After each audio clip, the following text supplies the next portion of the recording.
Bandeirantes.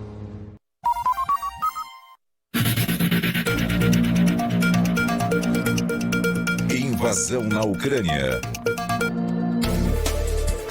5h22, eu abro aqui a cobertura da Rádio Bandeirantes da guerra da Ucrânia, Lana, para destacar o seu destaque hoje, né? Para chamar o seu destaque do Bastidores do Poder hoje, porque está relacionado à guerra. Hoje nós tivemos mais uma rodada de negociações entre ucranianos e russos, com alguns sinais que parecem ser positivos. Apesar, os americanos não acreditam em mais nada, hein? Pelo amor, tá duro os americanos isso aí também.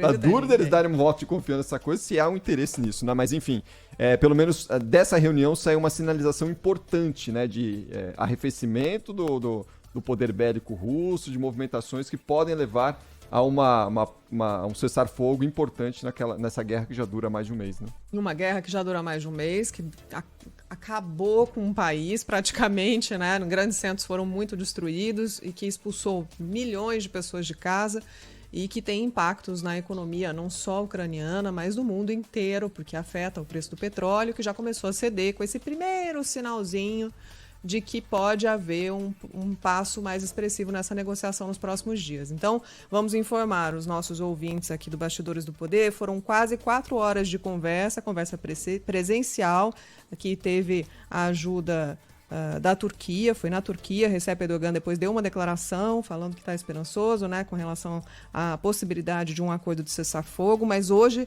eles saíram com termos mais claros dessa negociação pela paz, que é a possibilidade da Ucrânia aceitar a neutralidade e, com um apoio, uma garantia de segurança de outros países, não recebendo em seu território bombas ou exércitos estrangeiros, ela pode aceitar essa neutralidade. É um progresso significativo e, em resposta, a Rússia prometeu reduzir drasticamente os ataques em Kiev e Chernobyl. Então, isso pode realmente ser algo concreto, pode ser um acordo pelo cessar-fogo nessa guerra que já dura mais de um mês, apesar de ser visto com muito ceticismo por muita gente. Eles já se aproximam de um acordo mais real do que aquela lista enorme de exigências inegociáveis que tinha sido apresentada no começo. Então, aqui eles estão dizendo, isso para mim é inegociável. A sua neutralidade, Ucrânia, diz a Rússia, para mim é inegociável. Se você não garantir que não vai ser porta de entrada para um ataque à Rússia, se você não garantir que você vai fechar as portas, que você vai ter uma posição neutra, eu não consigo avançar num acordo de cessar-fogo. E a Ucrânia dizendo, bom, eu preciso de apoio para garantir a minha segurança. Então, eles estão ali, chegando a algum termo, e a redução drástica dos ataques, e a palavra drástica tem que ser em negrito, é o motivo a ser comemorado no dia de hoje, para a gente falar sobre esse assunto, porque pode ser um primeiro passo para o cessar-fogo, Cris. Quando eu falo que os americanos não parecem estar muito felizes com esse tipo de movimentação, é por causa das declarações seguintes aí do Pentágono, que dizem não acreditar muito nessas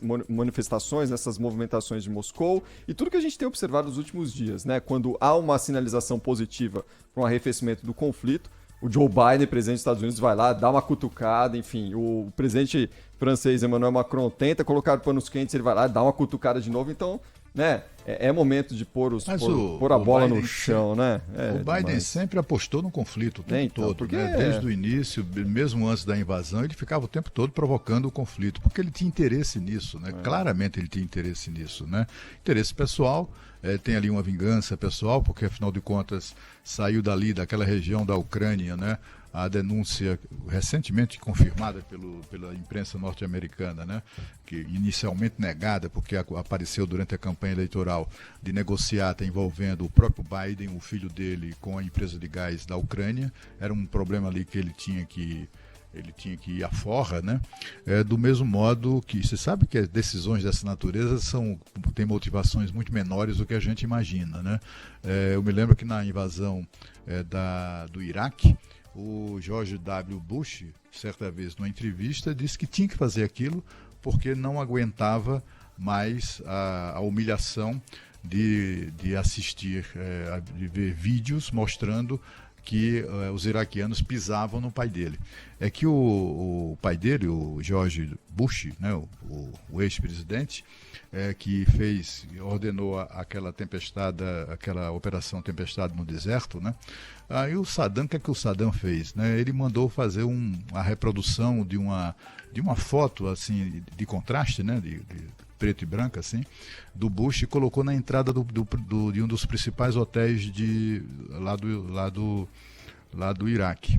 E aí as pessoas, para entrar no hotel, tinham que pisar necessariamente no rosto do que estava lá desenhado, pregado no chão, né, no rosto de George Bush. Aí o filho, o presidente, disse que aquilo ali não podia, ele tinha que fazer aquilo para acabar, para detonar lá, dinamitar o prédio, etc. e tal.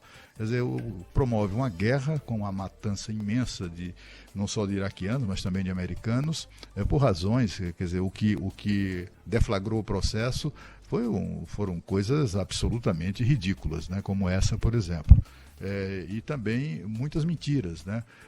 Hoje se fala que da iminência de armas químicas, não sei o quê, a mesma lorota para justificar, para pretextar aquela invasão norte-americana no Iraque ordenada pelo George W. Bush. Então, os métodos americanos são bastante conhecidos, né? E o que é que aconteceu agora? O mundo finge, né, não ver, ignorar, etc. Mas o que é que os Estados Unidos conseguiram, né?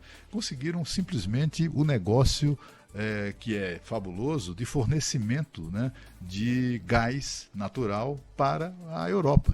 Agora que esse negócio era russo, passa a ser norte-americano. Era isso que ele queria. Esse era um dos objetivos, e explica muito aquele semblante sorridente, né, do Joe Biden naquelas reuniões do G7 e da OTAN na semana passada lá na Europa. Então, o que a gente percebe é que há muitos interesses envolvidos num conflito dessa natureza, interesses que não têm nada a ver com os interesses dos ucranianos, né? Eles estão lá debaixo de bombas, né?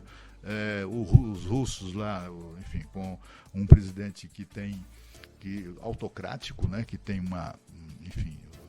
baixa tolerância a qualquer tipo de contestação ou divergência, e começou a invadir um país, né? Foi um estupro do ponto de vista do respeito que se deve às fronteiras de todos os países. E está aí no conflito que, assim, ou se busca uma solução, e essa solução está sendo negociada, está sendo tratada, ainda que de maneira, enfim, não muito consequente, né, ou que produza consequências efetivas para a paz, mas isso está sendo tratado pelas partes em guerra. Não tem ninguém ali. Você vê lá eu estou cansado de falar aqui, o secretário-geral da ONU não participa disso, de nenhum esforço. Está lá o sujeito, o presidente da Turquia, que é também meio ditador, que nem o Putin, ele é que está lá assumindo essa mediação. Que maluquice isso, né? A gente tem uma guerra que pode levar o mundo a uma terceira guerra mundial, e não há organismos multilaterais empenhados em mediar, ao menos, ou empenhados em produzir momentos de negociação e caminhar com isso de maneira objetiva, né, para suspender um cessar-fogo e para restabelecer a paz em definitivo. Não tem ninguém tratando disso, mas estimular a guerra, a isso tem. Eles fazem, o Joe Biden, por exemplo, é mestre nisso, né? Ele reclama, não sei o quê, raramente usa a palavra paz, mas quando usa a palavra paz, logo em seguida dá um chute na canela do Putin, ou seja, inviabiliza qualquer conversação de paz. Então, o que a gente espera é que todos esses senhores da guerra, né, tenham juízo e, afinal de contas, devolvam a paz que o mundo perdeu. Verdade, 5h31.